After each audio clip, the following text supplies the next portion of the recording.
I want to speak carefully today. Not loudly. Not angrily. And not as an accusation. Just carefully. Because this is something many of us feel, but rarely say out loud. There comes a moment in old age when you realize something painful. Not all at once. Not dramatically. But quietly. You realize your children did not leave you. They didn't abandon you. They didn't stop loving you. They didn't make a decision to pull away. What happened was slower than that. They replaced closeness with convenience. It took me a long time to understand the difference. At first, I told myself everything was fine. They're busy. They have their own lives. That's how the world is now. And all of that is true. But truth can still hurt. The phone calls became shorter. More practical. Did you eat? Did you take your medicine? Do you need anything? Good questions. Caring questions. But not the same as. How are you really doing? What's been sitting in your heart lately?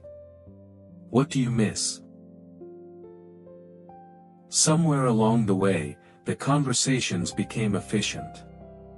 And I let that happen. Because I didn't want to be a burden.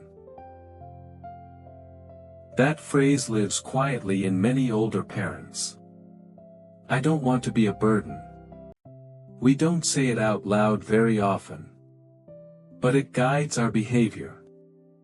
We answer, I'm fine, even when we're not. We don't mention the loneliness. We don't talk about the long afternoons. We don't say how quiet the house feels now. Because we don't want to add weight to lives that already look heavy. Our children didn't ask us to be silent. But we chose silence anyway. Out of love. Out of pride. Out of fear. There's a strange role reversal that happens with age. Once, we were the center of their world. They needed us for everything. Now, we are something they check in on.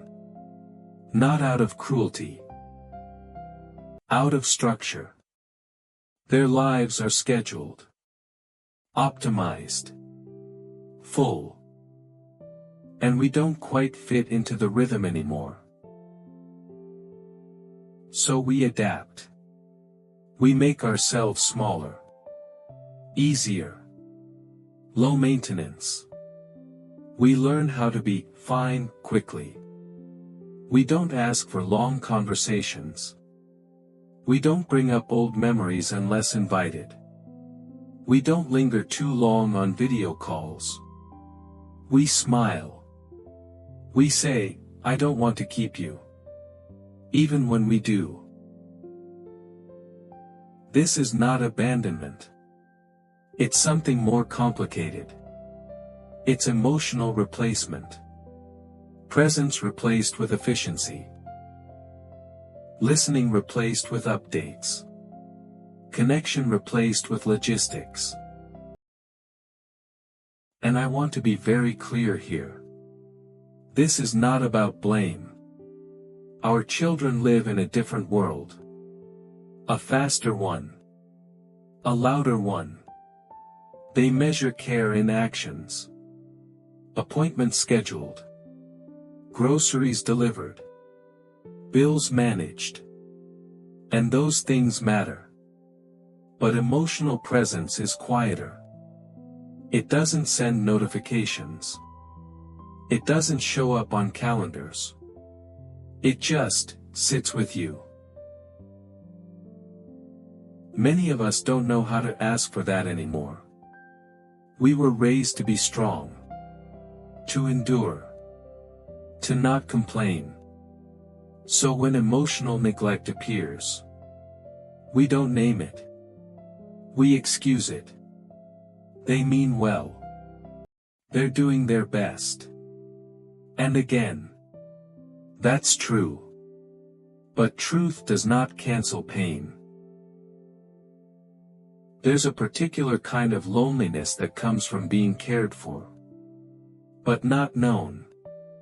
From being checked on, but not checked in with. From being loved, but not deeply listened to. Sometimes I imagine telling my children, I don't need more help. I need more presence. But then I stop myself. Because I don't want to sound ungrateful, or needy, or dramatic. So instead, I ask how they're doing. And the moment passes. This is how emotional distance grows. Not through conflict, but through politeness. Through everyone trying to be considerate. There's also fear underneath all of this. The fear that if we ask for more, we'll confirm what we already suspect. That will be inconvenient. That will be too much. That will be another responsibility. So we protect our dignity by lowering our expectations. But dignity should not require emotional silence. Dignity is not pretending we don't need connection anymore. I've met other parents my age who feel the same. They say things like, at least they call. At least they visit on holidays. At least they help when I need it. And again, those are blessings. But sometimes I wonder why we feel the need to say, at least, before our own emotional needs. We're not asking to go back in time. We're not asking to be the center again. We're asking not to disappear quietly, while still being alive. There's a difference between independence and invisibility. Many of us value independence deeply. But independence doesn't mean emotional isolation.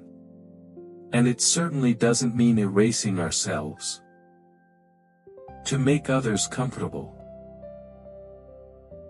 Our children may not realize what they've replaced.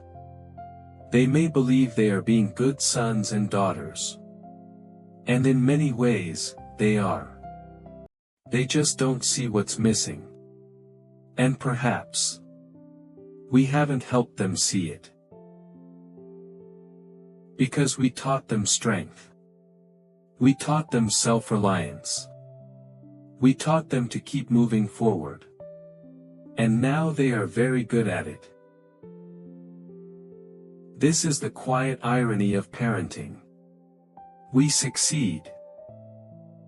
And then we feel the distance of that success. So where does that leave us? Not angry. Not betrayed. Just aware. Aware that emotional closeness now requires intention. From both sides. Aware that silence protects pride, but starves the heart. Aware that dignity includes being honest about what we still need. That doesn't mean demanding. It doesn't mean guilt. It means allowing ourselves to be fully human. Even in old age.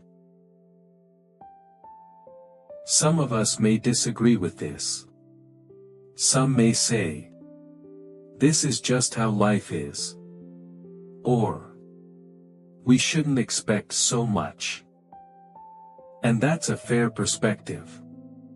But I wonder, at what point does acceptance turn into self-erasure? So I'll end with a question. Not to provoke guilt. Not to assign blame. just to invite reflection. Are we truly content with the level of emotional connection we have now? Or have we simply learned to ask for less? To protect our dignity?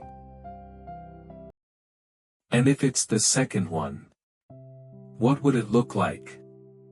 To honor ourselves enough to gently ask for more.